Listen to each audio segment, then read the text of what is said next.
How to upload full size profile picture on Facebook without cropping. Hey guys, welcome back to another episode. In this video I'm going to show you the ways to upload full size profile picture on Facebook without cropping. So for that case, you just have to go ahead and open up a Facebook application and then log in into your so when you're logged into your Facebook account, this is how it's going to look like. So when you're logged into your account, that is going to take you to the home page. So from the home page, go ahead and press on what's on your mind.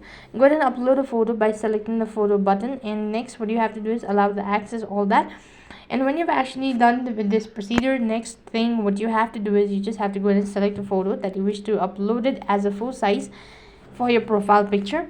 So when you've actually added to your post and already posted it, then you have to exit out of this page and then go to your profile. And when you are on the profile page, click the camera icon and then go and select choose profile picture. When you are on this page, you just have to do is scroll down a bit and then locate the photo you wish to add it as a profile picture by tapping the three dot icon and then go to make a profile picture. When you've actually done that, you'll have successfully uploaded a full size profile picture on Facebook without cropping. That is all for this video. I hope the video was helpful. Make sure to like, share and subscribe to our channel.